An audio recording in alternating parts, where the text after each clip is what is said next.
Have you ever wondered what makes us all unique and one of a kind? Well, you wouldn't know by just looking at us, but it's actually what's inside of us, and that is something called culture. Culture is what makes us up all. It can be from the clothes you wear, to the way you even talk, to the way you act and behave. Culture is something that is learned rather than something you're born with. But rather than me telling you about what culture is, let me show you it. We start here in this quaint little Mexican village, but let's travel around the world and let's see what other cultures have, and let's show you just why it is so important that you understand your own culture and that you're able to communicate with other cultures.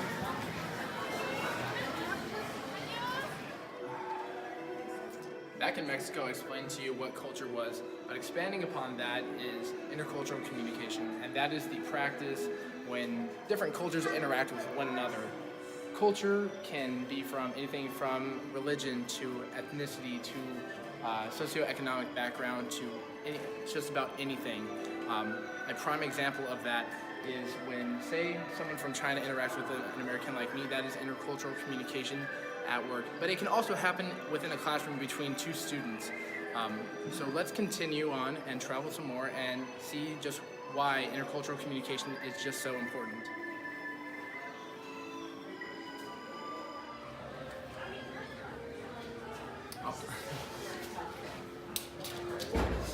Intercultural communication is important because it can lead to a world of opportunities.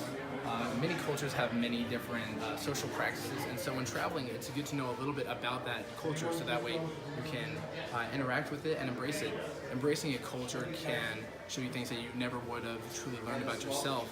For example, this beautiful Stein here in Germany, to the German people may be more commonplace, but to an American like myself, it's truly a work of art. So with that, Prost.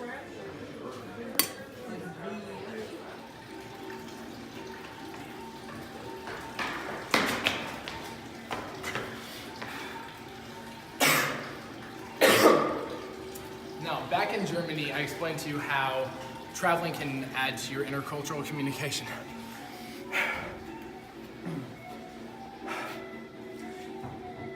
In the field of communication, there's something called high and low context, and that is the way messages are sent and received and how one needs to have a deeper understanding of a culture to really understand that. Here in a country like Morocco, you need to have a deeper understanding of the culture so that way you don't have any misunderstandings or miscommunication. So, traveling to a country that's vastly different than yourself can add to that. So, let's head somewhere else instead of running. Let's go fly.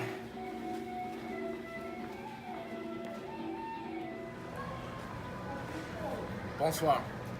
Learning another language is a great way to improve one's intercultural communication, because when you learn about another language, not only are you learning about the words and the meaning that they have, but you're also embracing one's communication.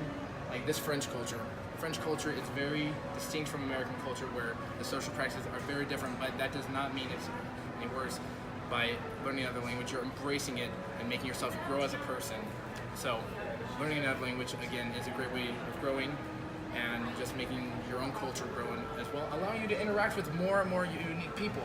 So let's jet off to our final location and bring it full circle, and we'll end it there.